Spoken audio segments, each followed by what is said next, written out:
Los éxodos de Dios.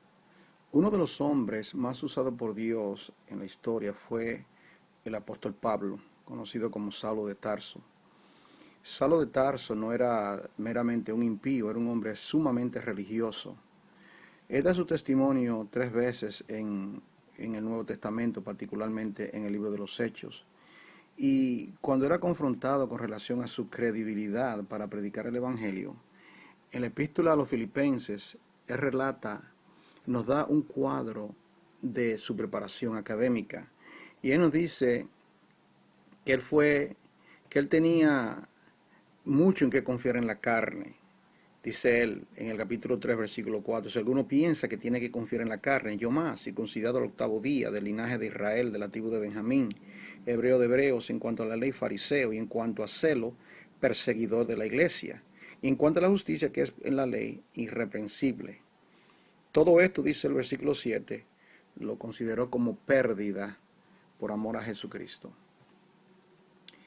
El éxodo de Saulo de Tarso de la religiosidad, ese vientre religioso llamado el judaísmo. Recuerden que él dijo que él fue apartado por Dios desde el vientre de su madre.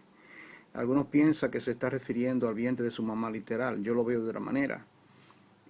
Israel era un vientre religioso y él había sido engendrado y concebido en esa nación israelita, como él da los credenciales de su preparación académica. Y Dios está dando un éxodo no solamente a ovejas, a iglesias también, pero también a líderes. He tenido contacto con personas de otra parte del mundo que también Dios le está dando un éxodo y lo está llevando a un camino más excelente, a ser guiado por Dios, por su espíritu y por su palabra, a desunirse, a salir de todo tipo de iglesia que tiene intereses creados, iglesias apóstatas, iglesias que no van en pos de Dios 100%. ¿Y qué es lo que acontece cuando Dios le da un éxodo a un hombre eminente, digamos, en el caso del apóstol Pablo? Él testifica delante de Rey Agripa, la tercera vez que da su testimonio, en el capítulo 26 del libro de los Hechos, y él dice estas palabras. Cuando el Señor se le aparece junto a Damasco, el camino de Damasco, él le pregunta, ¿quién eres, Señor Jesús? Hechos 26:15. Y el Señor le responde, yo soy Jesús a quien tú persigues. Y le dice, dura cosa es dar cosas contra el aguijón. Pero notemos también lo que él le dice. Aquí está lo importante. Dice que Dios se le había aparecido a él. Dice, se le apareció para ponerte por ministro y testigo de las cosas que has visto y de aquellas en aquella en que me apareceré a ti. Aquí vemos la progresividad en la revelación, cuando Dios se nos revela, se nos muestra, se nos aparece, nos salva, y Él continúa lavando nuestros ojos con colirio y dándonos más entendimiento. Y luego dice, pero mire lo que tiene que acontecer antes de ir en pos de la restauración. No podemos restaurar a nadie en el nombre del Señor Jesucristo si no somos restaurados primero. Él le dice, librándote de tu pueblo, versículo 17, y de los gentiles a quien ahora te envío.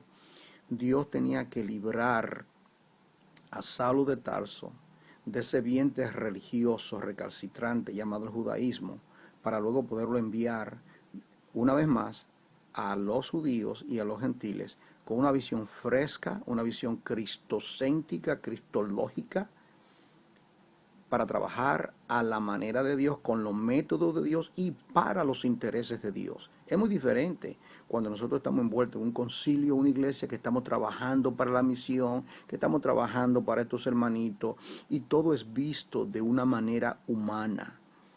Dios le dio un éxodo a Saulo de Tarso con el fin de que fuese a llevar el evangelio cristocéntrico, pero primeramente nos libra. A mí me libró personalmente de 2 vientres religiosos en los años que soy creyente. Y le doy gracias a Dios que ahora el Señor me está llevando gradualmente a ese camino más excelente para la gloria de Dios.